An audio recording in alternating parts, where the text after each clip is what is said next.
kasih Tuhan, kembali kita pagi hari ini dalam renungan pagi. Dan sebelumnya saya katakan kepada saudara bahwa sampaikan selamat Natal, Merry Christmas, dan Tuhan memberkati saudara. Saudara, pagi ini kita akan belajar satu kebenaran firman Tuhan, kisah dari 10 orang kusta. Kisah ini adalah kisah yang sederhana, yang pasti setiap saudara pernah mendengarkan kisah ini, di mana Tuhan menyembuhkan 10 orang kusta. Ini terdapat di dalam Lukas 17. Kita lihat hal ini, saudaraku, dan kita akan belajar tentang peristiwa 10 orang kusta. Tapi sebelumnya kita akan melihat atau kita akan membaca satu ayat terlebih dahulu yang terdapat di dalam Amsal 17 ayat yang ke-17.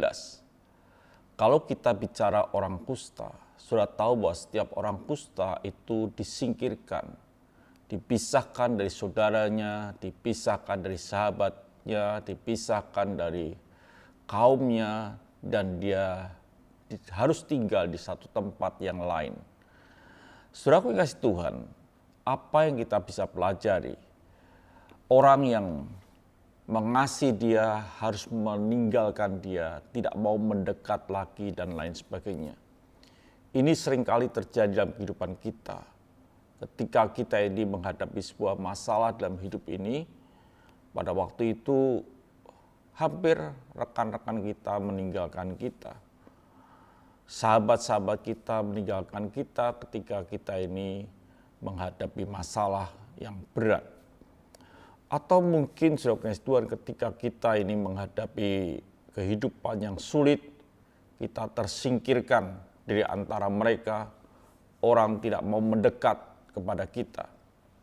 Dikatakan di dalam kisah daripada 10 orang kusta ini, kita tahu bahwa yang kusta ini bukan sekedar orang Yahudi atau orang Israel, tetapi juga ada orang Samaria.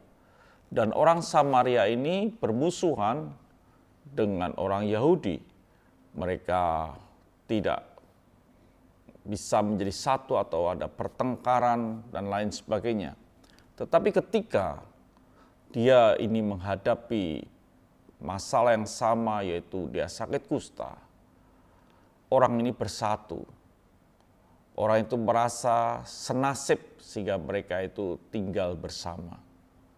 Saudara kasih Tuhan, apa yang kita bisa pelajari di awal? Dikatakan bahwa di Amsal 17 ayat yang ke-17, seorang sahabat menaruh kasih setiap waktu dan menjadi seorang saudara dalam kesukaran.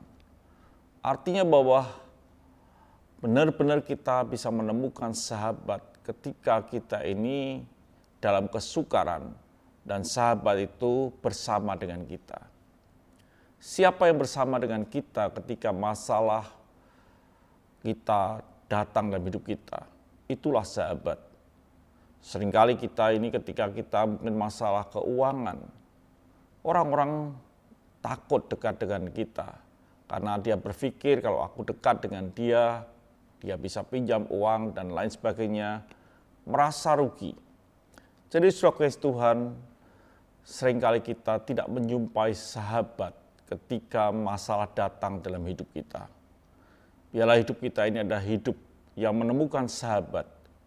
Dan sahabat dikala susah dan duka adalah satu-satunya, yaitu Yesus dalam hidup kita yang tidak pernah meninggalkan kita.